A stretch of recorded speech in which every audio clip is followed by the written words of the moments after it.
Good day, everyone, and welcome to our presentation of the Paso Robles American Viticultural Areas. My name is Joe Spellman, Master Sommelier with Justin Vineyards, and a longtime fan of Paso Robles. Honored to be with you and going through some beautiful sites and some fantastic vineyards in Paso Robles, courtesy of the Paso Robles Wine Country Alliance and its sponsoring wineries. We have a number of different regions to talk about: soils, weather, grape varieties, and eventually wines. So let's start our exploration. We're going to go courtesy of Google Earth to the coast of California, the Central Coast comprised of Monterey, San Luis Obispo, and Santa Barbara counties primarily, the three largest counties, and hone in to the Paso Robles district in the northern end of San Luis Obispo County. Coastal towns, very cool, very difficult to grow grapes anywhere near there, but in the interior, over the Santa Lucia mountain range, we find many great sites in which vineyards have thrived for many decades. First, we're going to fly in and over Highway 46, which heads out to the ocean from the center of Paso Robles at Willow Creek. You can see here all the famous live oak trees that dot the landscape and are the reason Paso Robles is named so.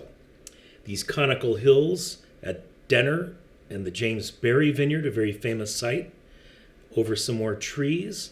And we're staying out west in Paso Robles, moving up to the Adelaide district, and some beautiful vineyards as we get there for the famous Tablas Creek and Halter Ranch properties as we head west.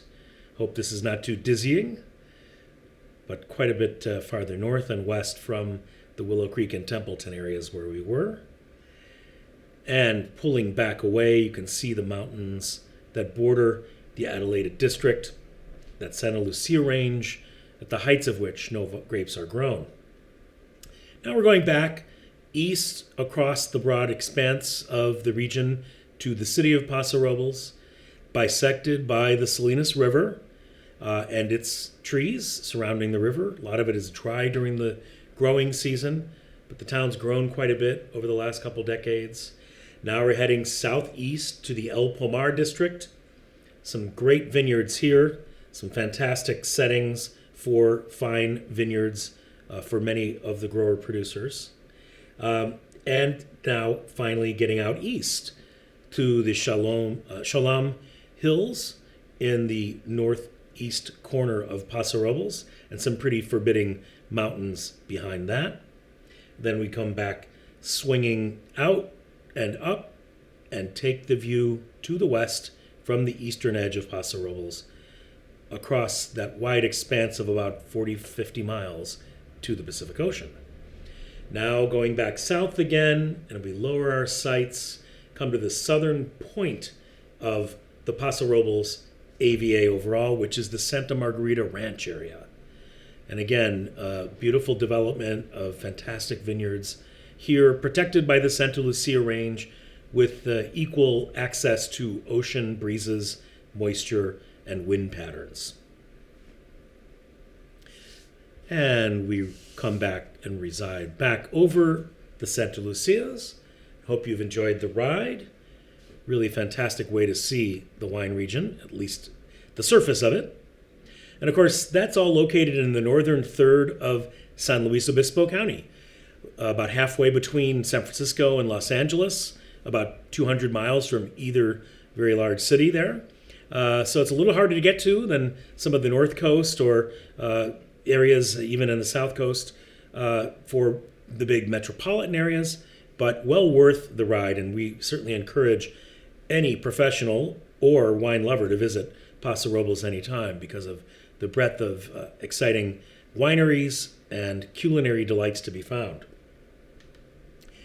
So, what makes Paso great for grapes? Well, geographic distinctions as seen here in this hearted vineyard, this heart of old oak trees in the middle of Niner on a hillside in South Paso. to the west. The western border is at the least 6 miles from the Pacific Ocean. And of course, that varies depending on how far up in a hillside you are as a grower. But the landscape is quite diverse. There are many old river beds that have dried up that create interesting soil patterns and used to create more water patterns than they do now. There are some relatively flat parts of Paso Robles, but generally it rolls quite a bit. And of course, mountains define either end, east and west, of the Paso Robles AVA in a broad sense. The Santa Lucias to the west, parallel to the Pacific coast, and the La Panza and Shalom Hills in the east. And these tend to create a border around which there are very little vineyard activity. So the region's large. It's one of the largest AVAs ever established in California, 42 miles wide east to west and about 30 miles deep north to south at its deepest point. So Paso Robles, what does it mean? It's the Pass of the Oaks, El Paso de Robles, so named in the 18th century. The biggest region for the most diverse soils of all AVAs in California at over 600,000 acres. 40,000 different vineyard acres scattered all over these 11 sub-AVAs, over 200 wineries, and that's not even counting some of the virtual or second label wineries as separate wineries, and 64 different varieties known to be grown by all of these grower producers throughout the region. One great advantage Paso Robles has is one of the broadest diurnal temperature shifts from day to night in California. And because we're close to the ocean, as well as have broad expanses of undulating soil all the way through east to west, there are big differences between day and night, and that is very helpful to the vines. One other important factor, there is more calcareous and siliceous soil in Paso Robles than pretty much any other part of vineyard land in California. And this presents great advantages in an area where there's a dearth of volcanic soils or alluvial soils, which are found much more commonly in the North Coast. So Paso Robles, as an AVA, or American Viticultural Area, was established back in 1983. Only 17 operating wineries who got together to propose the region. It was approved by what was then the BATF, now known as the TTB, the Tax and Trade Bureau, that controls all of the naming of delimited wine places in California and the rest of the states in the Union. In 2007, a number of growers and producers felt that Paso Robles was almost too large an AVA, and it was a good idea to think about dividing it into distinct geographical subzones, much as Napa and Sonoma counties have done, and other parts of wine production country in California.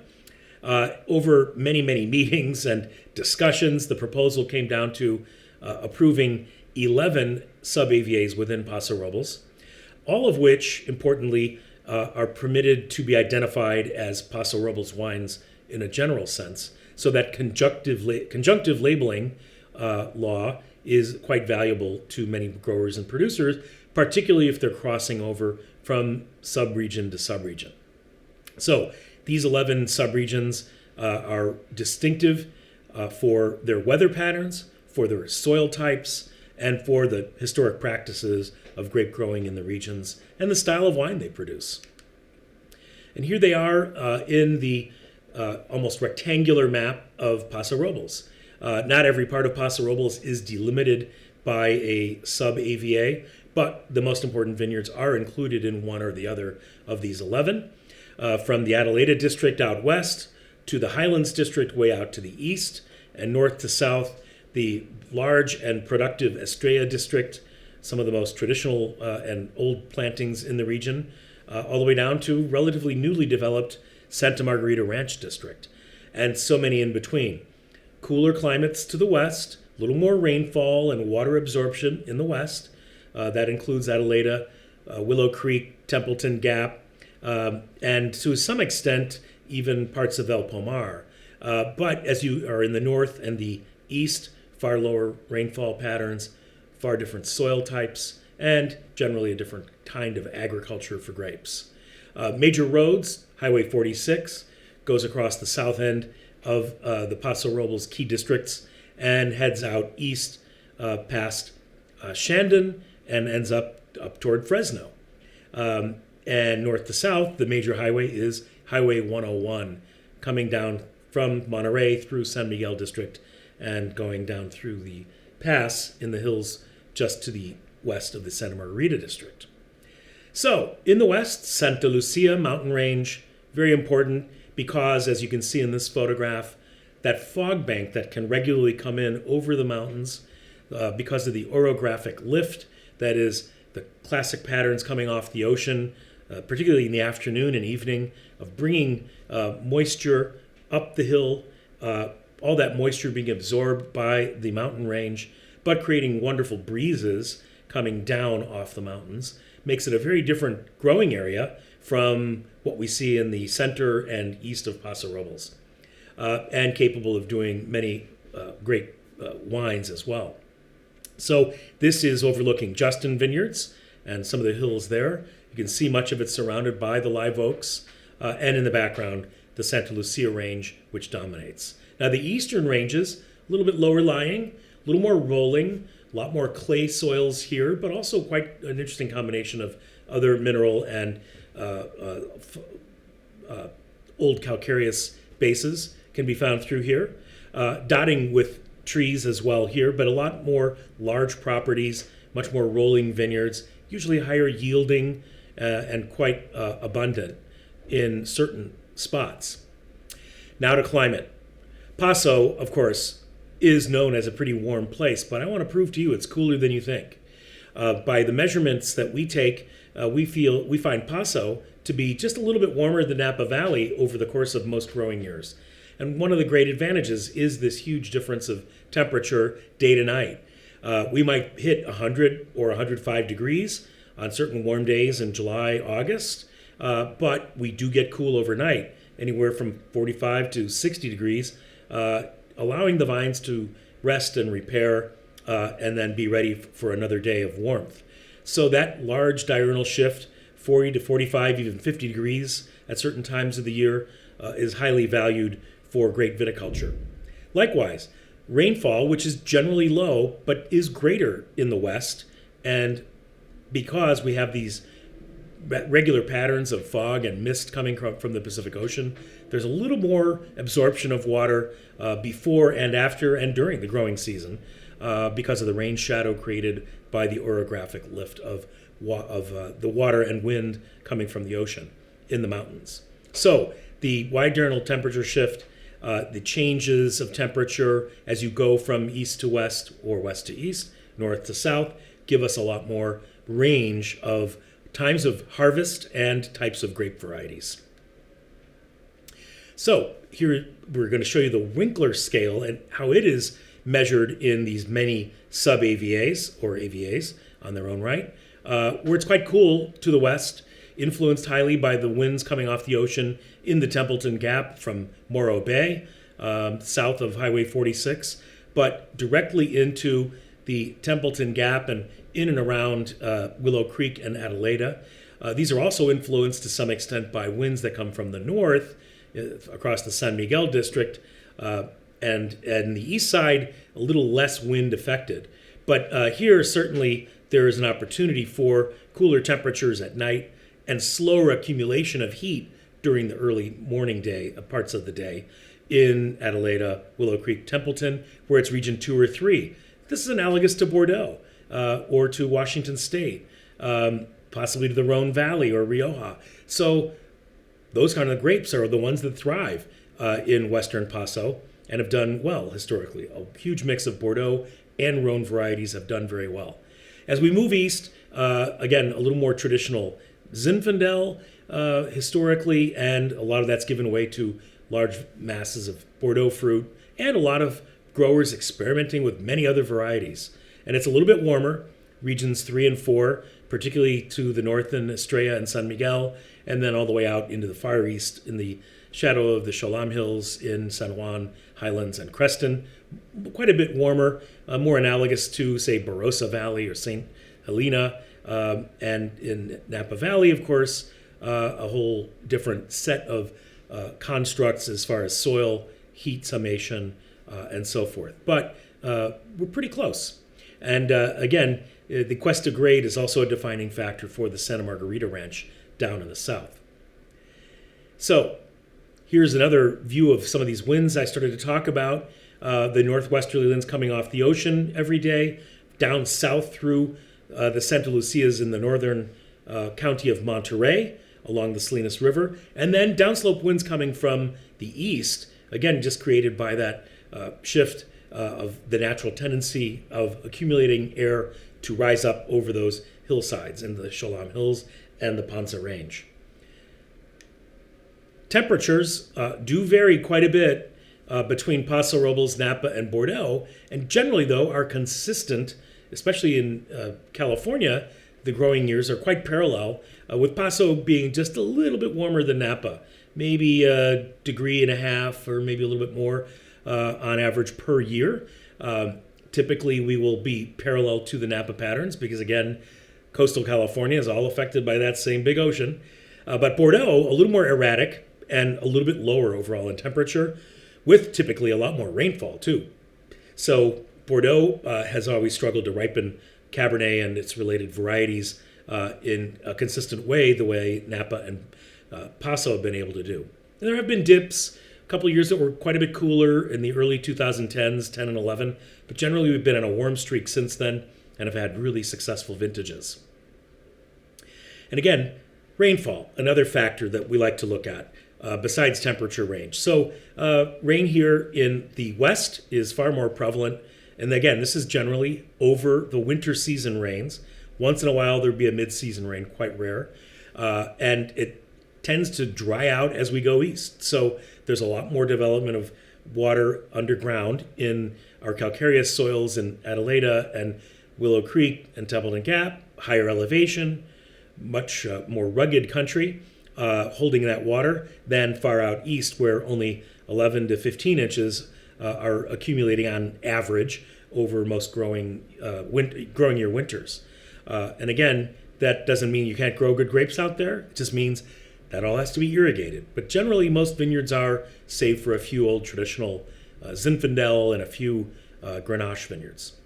So here's another graph that shows the temperature, again, overlaid with the water absorption or the water falling throughout Paso Robles, and that has been erratic in Paso too.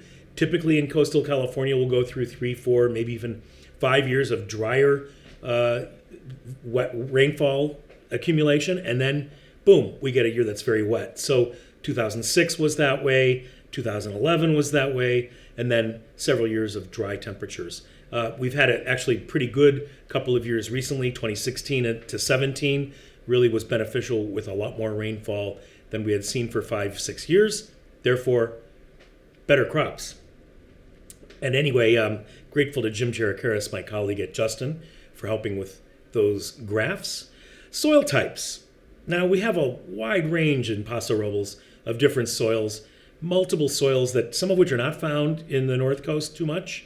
And then again, we don't have that much of what a lot of the North Coast is made out of, which is volcanic soils. We have some.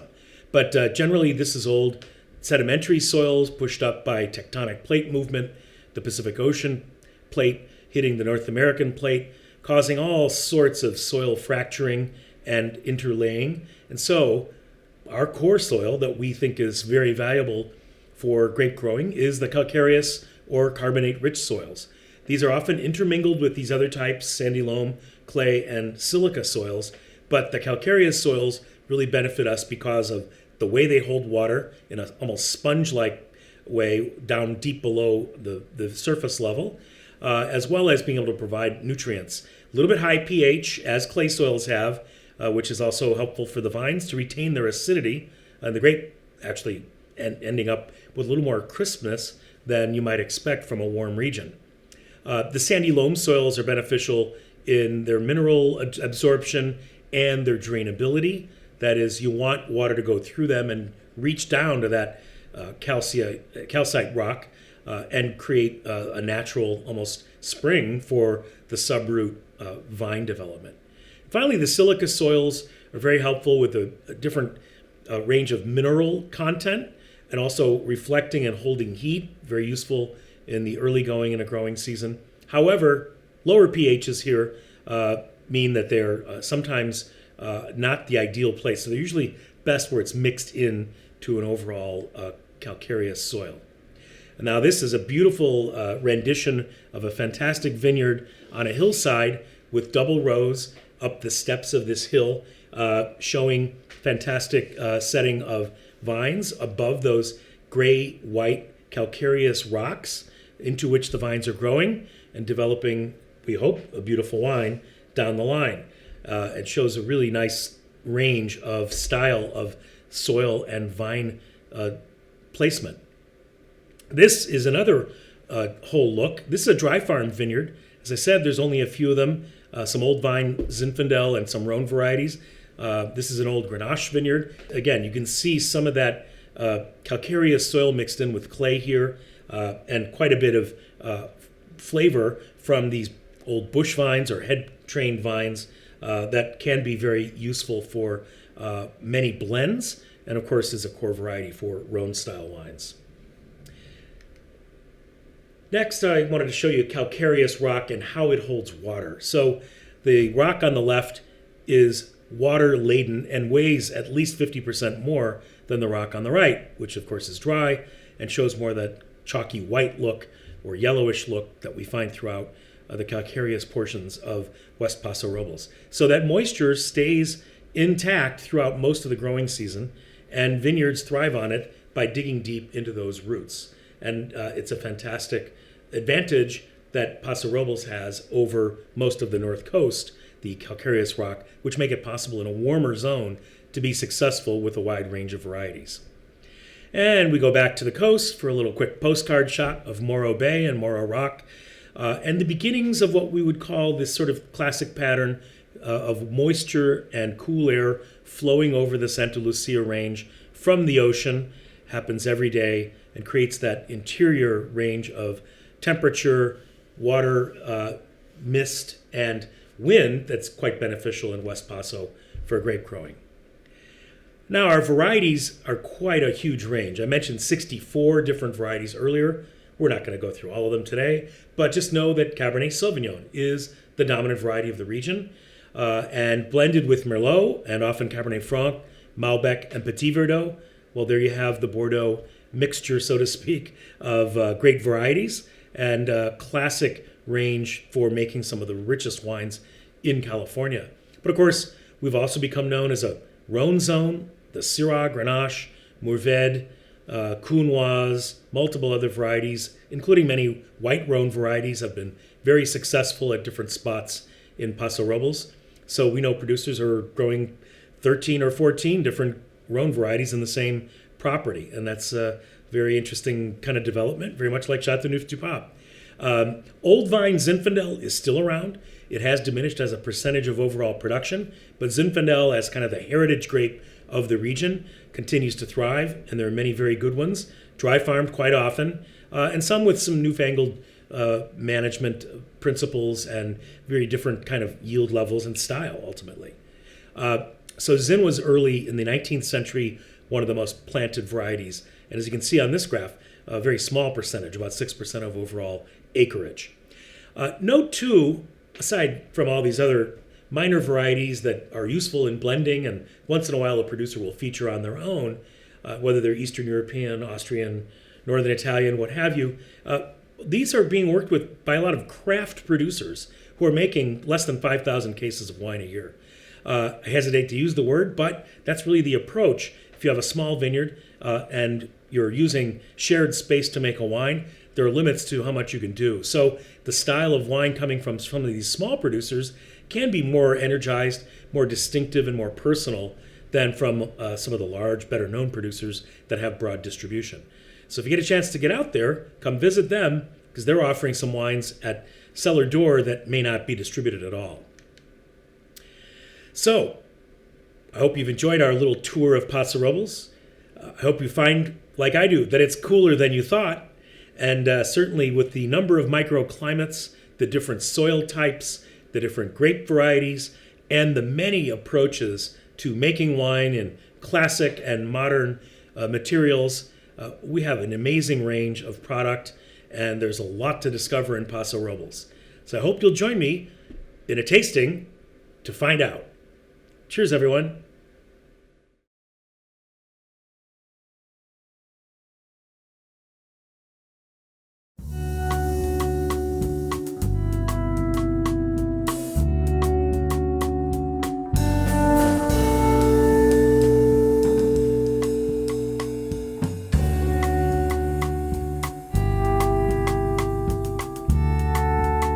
Welcome, everyone, and welcome to all of you tasting in Chicago and environs.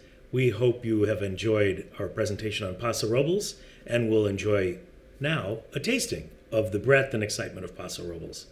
I'm Joe Spellman with Justin Vineyards, representing Paso Robles Wine Country Alliance in a wide range of beautiful wines that we would love for you to share and get to know. Some of them very small production, some fairly large production, and some that may be new to you. So hopefully it'll be an exciting experience and we can learn something together. So these half dozen wines are all different varieties, different blends, different ranges of style. Our first wine is a very tiny production wine from Midnight Cellars called Aurora. Their naming coming from a lot of planetary observations and so forth.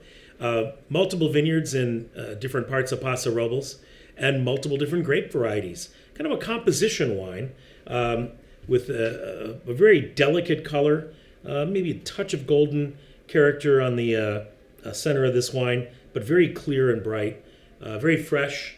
This is a 2018 blend. 195 cases of this were made. So you will not be seeing this in your local supermarket, I can tell you that. So Viognier is the primary variety, I think, aromatically.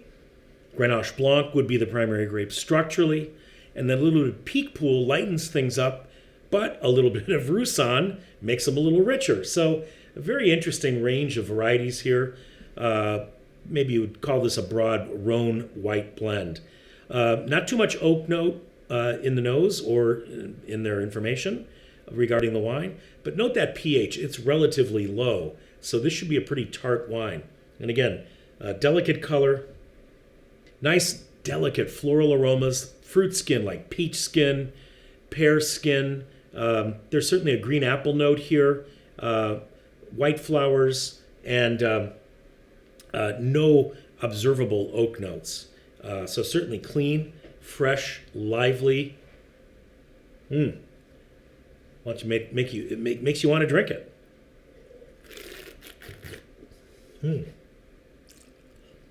Yes, big flavors, big entry. It's completely dry, but it has a continuation of this peach and other orchard fruit flavor. Not particularly backward in terms of acids, but certainly clean and bright because of them. And this wine certainly has a lot of use function at the table because of this range of varieties, as a very attractive, aromatic, almost sweet-smelling wine to finish so crisp and tart and deliciously mouth-watering makes it a really inviting wine for a sommelier or anyone serving dinner. So fantastic, beautiful, fresh blend from Midnight Cellars, who has sourced vineyards from many sites in Paso. This one would be, I'm not sure what the variety, but looks like a Western Paso site in Willow Creek, and a really fantastic separation of vines there for one of the many suppliers of grapes for Midnight Cellars. Hope you've enjoyed that one. Great starting wine, refreshing the palate. Probably need a little sip of water between this and the next wine, because the next wine is somewhat richer. Classic Chardonnay from one of the great pioneers of modern Paso Robles, Eberly Winery. This is a Chardonnay, 100% Chardonnay, made in the classic Burgundian manner, aged sur lie, aged in French barrels, most of it for about 10 months. And the style of the wine, to me, exudes that elegance we like to find in coastal Chardonnays. Now, the Eberly sourcing is usually the eastern half of Paso Robles. And this wine doesn't exhibit a lot of oak use, 20% new barrels, stainless steel for part of it. So you don't want to get that overly oaked character. And here also minimally malolactic as well. So very clean, good approach to Chardonnay. A little bit of that nuttiness that we love to find in a classic Chardonnay, not overly vanilla noted or honeyed.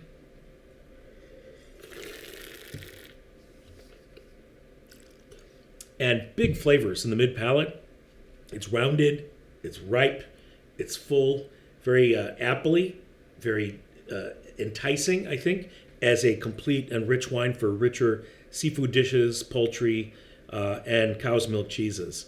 A great value from one of our real founding fathers, I suppose you could say, for Paso Robles.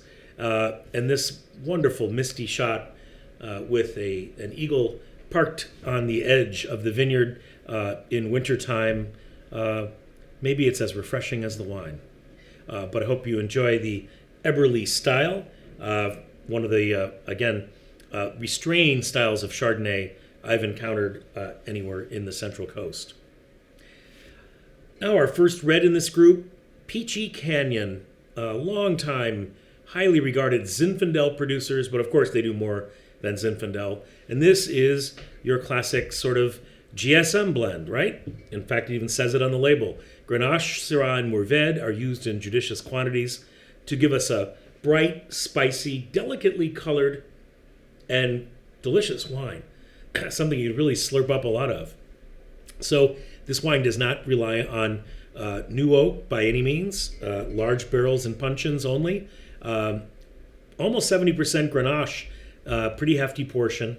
The Syrah component tends to be in the background, and the style of the wine to me is very New World in its approach. This is all dry farm fruit, by the way, so low yielding, very intense, and a very small production of this was made by Peachy Canyon, less than 300 cases. So, bright fruit, a lot of classic berry notes, a little bit of pepper, which I always love to find in a Grenache or Syrah blend. Not terribly marked by the Mourvèdre in the nose, at least, but I think that's more for structure.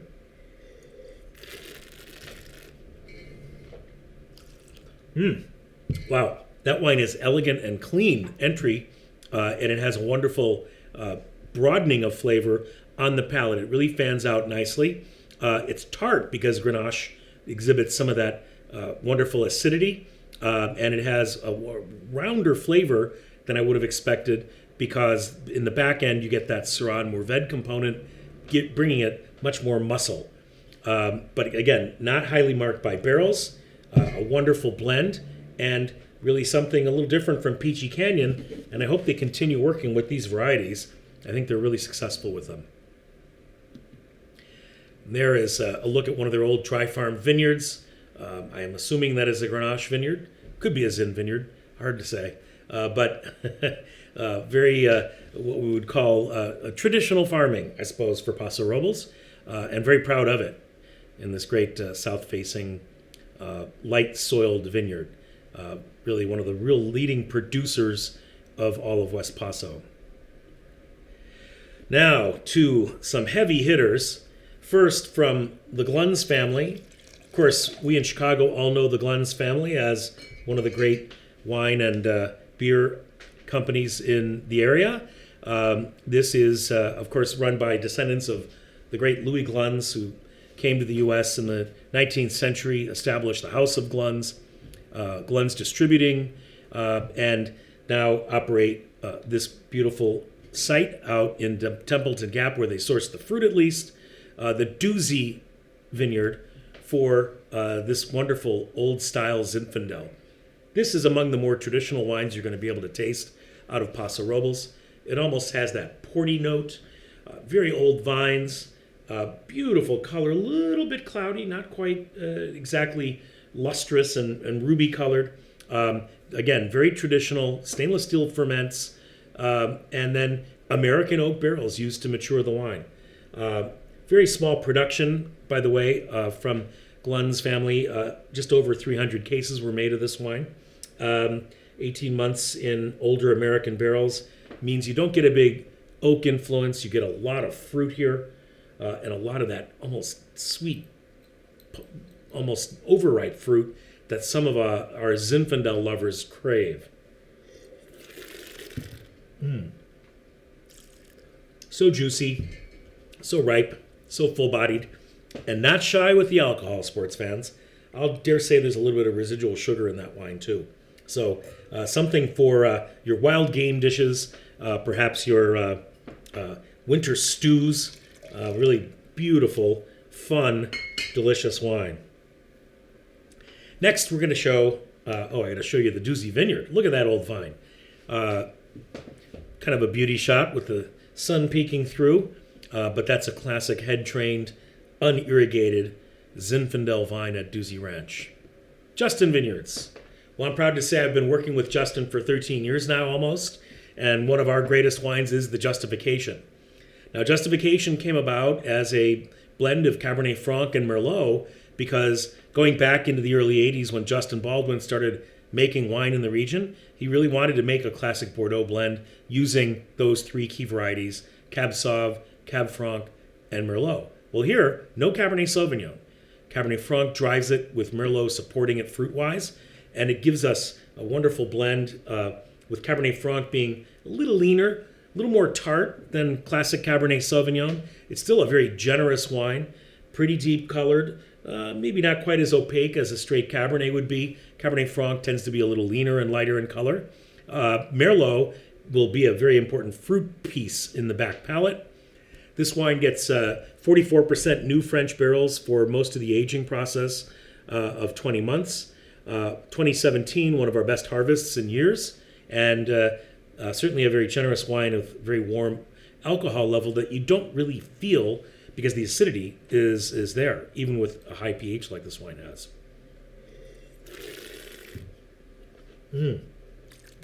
Bright color, red fruit entry, clean and tart, and generous at the back palate because of that Merlot piece of 35%. Very exciting wine from West Paso. Justification, or balancing act to isosceles. A lot of that fruit is grown up on this hill. Some of the older vines on property planted in the mid-'80s to Cabernet Franc and still going strong. Much of the vineyard has been replanted, and there have been supplements added nearby from other existing properties because of recent purchases. Our final wine is the Broadside Black Letter 2017. I dare say it's nearly a black wine, too. Black letter referring to an old typeface for what were called broadsides, editorial pieces. This is mostly Cabernet Sauvignon with that very powerful 10% piece of Petit Verdot. And this is largely grown in Santa Margarita Ranch, but a pretty good portion, about 40% out of Adelaida district. And a wonderful, rich, dense, powerful, juicy approach to a Cabernet-based wine. Again, in 2017, a little more black fruit here than we had in the last two wines. Certainly well balanced. There's no overripe character here. It doesn't seem to have too much red fruit, red berry character. And the oak really is prominent as well. There is 20 months in barrel. That's round. It's long. It's very satisfying and almost a little savory in the back palate. But certainly a wine with great warmth. A fantastic wine for a grill or any number of full meat-driven dishes that you might come up with. But that's a wonderful range of dry, elegant, and in some cases rich, powerful wines from the range of Paso Robles that we're so proud of. We say goodbye with the calcareous soils of West Paso. So thanks for joining us.